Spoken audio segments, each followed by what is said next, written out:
What's going on, everyone? I'm Daniel Rodriguez, and welcome to my Smackdown Live review for August 23rd, 2016. Now, a lot of stuff happened today that was, well, quite honestly disappointing. This is my first time seeing Smackdown in a very long time. Obviously, I saw last week's Monday Night Raw because it was in my city, and then I got the WWE Network and saw SummerSlam and all the pay-per-views this year and stuff like that. The thing is I used to be a big, huge wrestling fan back in the day from 2005, and I stopped around 2014, and I barely got back into wrestling about a week ago. And I catched up very little over the past 2 years, very little. I kind of saw new wrestlers and new news. So basically when Triple H went bald and everything and that stuff, that's when I stopped watching and became manager and shit like that. That's when I stopped. But this is my first time seeing like SmackDown on a Tuesday on USA. Back in the day, they had it on Sci-Fi or they had it on the CW or something like that. Like, that was where SmackDown was at, not on USA. So anyway, let's get right on to it, man. There were a lot of disappointing things, definitely, for this episode. So we got a lot of stuff to go over, a lot of stuff to delete. So let's get right on to it. Also, link down below to yesterday's Monday Night Raw, man, which honestly, I gotta say from a standpoint from Raw to SmackDown, Raw definitely won this week's. What's a better WWE show? I think Raw has the better roster. Sure, SmackDown has Cena and everything, but Raw just it's 3 hours long, more matches, not stupid segment. Well, they're stupid segment, but Raw's better for the moment being, man. So anyway, let's get on to it for the August 23rd, 2016 edition of Smackdown Live. We start off the night with Daniel Bryan and Shane McMahon revealing the new SmackDown Live belts. Like, there's a new Diva belt for SmackDown, and then there's a new Tag Team Championship belt, which I didn't care for, honestly. Look, they're blue. Oh my god. Wow. You know what I mean? Like, I just didn't care for them because there's a championship here, there's a champion there, boom, boom. It's too much confusing with this. When I was younger, there was no SmackDown versus Raw, sort of thing, except the video games and all that. But you know what I mean? Like, I'm like, great, here we go, new champions, new shit, all that new stuff. So it's kind of pissing me off there. It wasn't ugly belts, but they weren't good either. They looked generic. They looked the same, but they were blue basically. So that was very disappointing. Again, very lazy. It's blue, SmackDown Live. Woo. But anyway, AJ Styles came out, and Heath Slater, the one-man band, Gator Slater, came out, and he needs to find a tag team partner and everything. Long story short, at the end of the day, he finds Rhino, baby. Rhino's back into the WWE. Very excited to have him back. But yet, we didn't even see them do anything. Like, I thought Daniel Bryan said, if you find a tag team partner by the end of the day, then you'll come out and, like, compete or something like that. But I'm kind of sad that they didn't go compete or shit like that. But anyway, they revealed, and they have all the stars there already. Basically, all the stars are there, the tag team champions and the Divas division and stuff like that. So it's kind of like a disappointing. Like, I think the opening was a very just poor opening. Obviously, Finn Balor giving up his championship yesterday was a bigger opening and a more emotional opening than what SmackDown Live did, because you have very sucky tag team people in the ring, and then you have the Divas, which are awesome and okay, but I mean, they're not the, I love Becky Lynch and everything. Becky Lynch is my favorite, and then of course the Bella girl, but I don't know, I like the Divas at Raw too. I think Raw has a little bit more of a better Diva selection in a way. We have Bayley, y'all. We have Bayley. You guys got Natalya, so good luck with that. But anyway, the opening with all that, and Dolph Ziggler comes out, and he's fighting AJ Styles, and tonight, the main event, and I'm thinking to myself, why not just fight now? Why wait 2 hours when you could just fight right now, get it over with, and there you go? But, because it's like they do their intros, they come out, and then they gotta do their intros again. It's stupid how they do that. But, I wasn't a big fan of the opening. Again, the belts, the tag team looks like exactly the tag team championship belt. The woman's one looks like the woman's belt, but they're just blue, so that kind of pissed me off there. Also, I forgot to mention that my skill for reviewing WWE, events is out of a 5. So 1 is bad, 2 is okay, 3 is good, 4 is great, and 5 is awesome. So the first match to start off the night was Becky Lynch versus Alexa Bliss. Now, Alexa Bliss ended up losing. Becky Lynch won. This match was too short because it kept on going to commercial, and it annoyed me how they go to commercial every like 5 minutes. So that's something that's very bad for programming and promotion. But, you know, I think we all knew that Alexa Bliss was going to lose, so that kind of gives us that...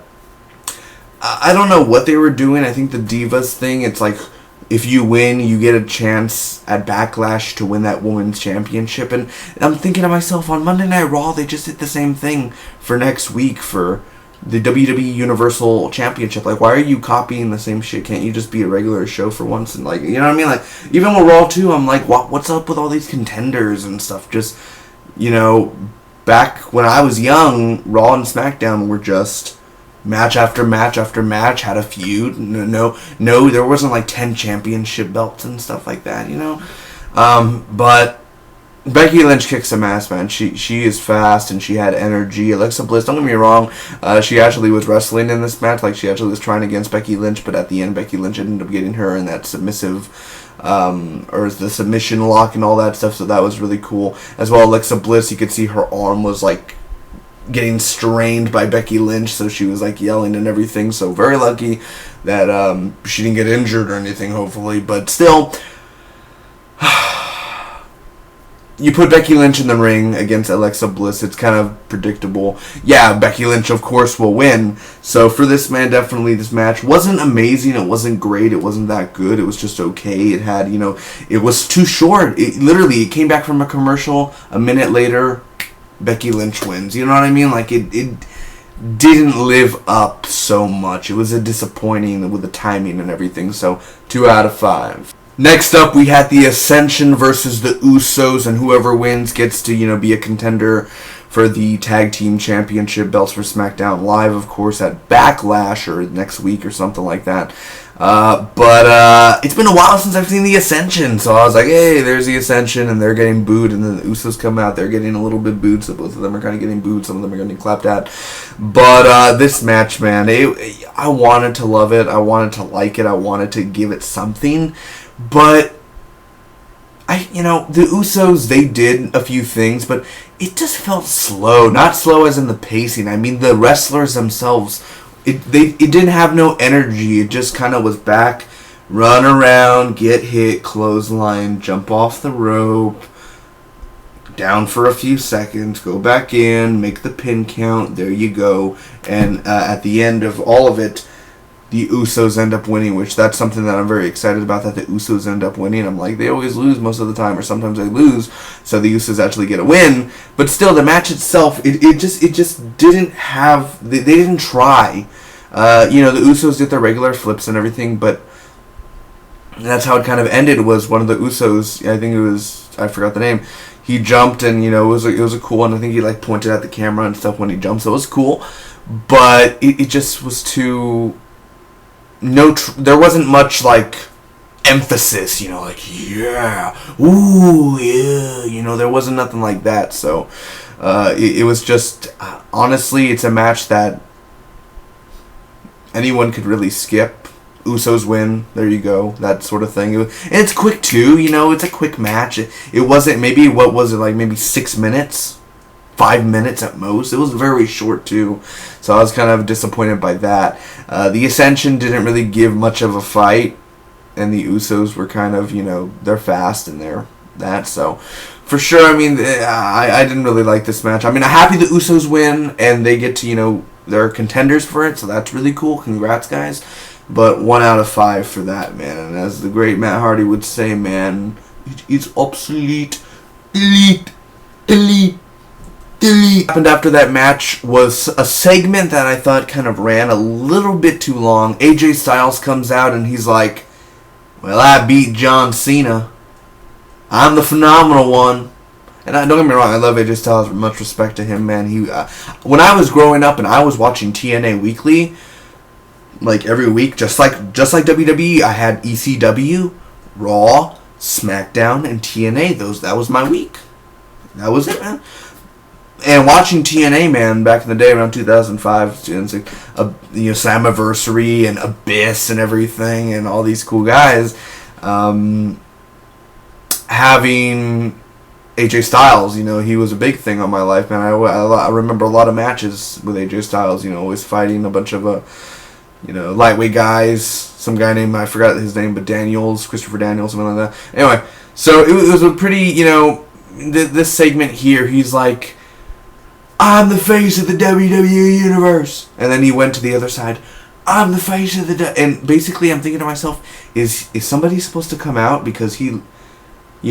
I'm the face of the WWE theme music. Like something like that, because he kept on repeating it like 6 times, and I'm thinking to myself, is Cena gonna come out? Is somebody gonna... Is somebody not back, is the music not working? I mean, because he kept on repeating it too much where I'm like, okay, now you're overacting it now. You're kind of you're overdoing it now. But Dolph Ziggler came out, and then all of a sudden Daniel Bryan comes out. The main event tonight, you guys are going to fight. And I'm thinking to myself, like, Or no, not the main event. They were already supposed to be, I think, for the main event. But it was, if Dolph Ziggler wins, it will be a triple threat match at Backlash. And Backlash back in the day, that was an event after WrestleMania. Like, it was an event after WrestleMania in April, or usually, April. I remember the Backlash one with Undertaker on the cover. That was one of my favorite Backlash ones. But this segment here, again, I just wasn't a big fan of it. I mean, I don't hate it. AJ Styles did come out. He did his little thing, but then Ziggler came out. And again, it's like the second time we see Ziggler, and then we're going to see Ziggler for a third time, like, 20 minutes later. So it just kind of like, when you pay for, wrestling, I want to be surprised with the people that come out. I don't want all of them that come out all at one, and then it ruins. Like, well, we have all the roster here. We'll see them later in the night. They come out, do their entrance. It's like, I want to surprise. Dean Ambrose didn't come out near the end. He never came out ever before that point. So, I'm tired of them coming out. AJ Styles comes out and like, AJ Styles. And then he does his entrance later. Just, you know what I mean? It's just too... Next up, we had Carmella versus Nikki Bella, and this was just pretty bad. This was pretty horrible because the match never even started. Nikki Bella was getting interviewed like, "Hey, welcome back. Your neck injury," and then Carmella goes right after her neck and everything. And I'm thinking to myself, who writes this? Who writes the script for this? I mean, she had a neck injury. Now she has like, oh, her neck. Ooh, it hurts. Like all that. I'm like, come on now, come on, no. I've seen this 100 times before in wrestling, oh, my arm, and then they come out and they hurt the arm more and shit like that. But Carmella is like a Lakers cheerleader. She used to be a Lakers cheerleader, so that's cool. I mean, I'm not a Lakers fan, but a cheerleader became a wrestler, and, she's, that's cool. I mean, I think that's a really cool thing. She looks like she'd be a cheerleader. So, I'm smelling a little Nikki Bella versus Carmella soon, so maybe next week on Smackdown we'll... But I just thought, she's debuting like on Smackdown for the first time as in this new generation of Smackdown, and then just like the Dudley Boys, they're gonna do a speech, they do the speech, and then everyone interrupts them and they get put through tables. With this, Nikki Bella comes out, and WWE, whoever writes it, can they never just do a segment where they just talk and nobody interrupts? Same with Randy Orton. With Bray Wyatt coming out. It's like, can you just not have someone interrupt and just have somebody talk? After that, we have the legend killer Randy Orton comes out and he speaks the obvious. Look at my head. It's holding my head together. It's like, dude, it's 10 stitches. Holding your head together. It's like a little piece right there. It's holding my head together. Anyway, he comes out. And I love how everyone's cheering for him, and I've loved Randy Orton, Evolution, all that, Batista, Ric Flair, Triple H, and all that. And he's there, and I love how everyone's clapping for him again. And I'm thinking, like, I wonder if he's gonna be bad next year or something, and then like everyone boos him, and then they love him again and shit like that. But Randy Orton comes out. Blah, blah, blah, blah, blah, blah, blah, stuff you already know. I'm mad at Brock Lesnar, blah, blah, blah, blah, blah. And then Bray Wyatt comes out. all of a sudden, Bray Wyatt comes out. And don't get me wrong, I like Bray Wyatt. I think he's cool. But he's like, Randy, the thing is that you don't know is that you're still a man. You still bleed and all that shit. And then he disappears. Obviously, excuse my, I'm not going to say it, but obviously he ran under the ring. He ran under the ring. Oh my god. When the lights would go dark, he was probably like, you could, imagine if you could just hear the mic fall and everything. Where am I, Randy? Where am I? Just like, where'd he go? And he's like talking on the mic. You can't find me, Randy. I spy darkness. And then all of a sudden, dun, dun, dun, Kane comes out and everything, but he comes out of the under the ring, and he has Bray Wyatt, and he picks him up and he throws him in the ring, and he comes out, and all of a sudden the lights go dark. Is there another Wyatt guy coming out? No. Ding! Oh my God, the Undertaker! Ding! But anyway, a boy could dream, I guess. This whole segment here, again, Randy Orton comes out. You think it's going to be a quick little thing, and then Bray Wyatt comes out. Next up was Breezango versus American Alpha, which these are my first time I'm seeing both of them actually fight in an actual match. I don't care for Breezango or whatever. I could give less of a shit for them. They're not that good wrestlers. And then American Alpha, yeah, I mean, they were the better ones out of it. Like, they actually almost felt like Kurt Angle would fight in a way, the way that one of the guys were fighting. So they were fine. I mean, I like the American Alpha, and I'm glad that they won. They beat the Breezangos or whatever they're called. I mean, they had energy there, and the other guy reminds me of Bo Dallas or something. Bolieve. But, it was good. I mean, it wasn't great. It wasn't the worst match out of the night, that's for sure, because there were a lot of disappointing matches. There's like 4 matches tonight out of 2 hours, 4 matches or something, 5 matches, so that was something disappointing there. But for this, man, 3 out of 5. It's a 3 out of 5 because American Alpha, the way that they actually handled him, Breezango, they came back every now and then, and Tyler Breeze was actually getting kicks, and I was kind of surprised by that. But still, it had some enjoyability to it for sure. And last but not least, the main event, man. Dolph Ziggler versus AJ Styles. This is, the big event, and Dean Ambrose is out there. He's on the side doing commentary. He's being funny. As always, Dean Ambrose is a funny guy. And Dolph Ziggler, man, he did all he got. He tried, but at the end, AJ Styles ends up getting the win. Sadly, Dolph Ziggler is always underused. But Dolph, the way that he actually moved around, Nikki, the way that he actually moved around, and he was fast in here, he was aggressive, he was angry. AJ Styles, again, he did some cool flips, and, he jumped off the ropes, and he does what AJ Styles does best, as always, the phenomenal one. But I'm kind of angry that Dolph Ziggler ended up losing. I thought it would be interesting to see a triple threat at Backlash. I thought that would be kind of an interesting idea. Somehow I feel AJ Styles is going to win. I honestly do feel like he's most likely going to win against Dean Ambrose for some reason.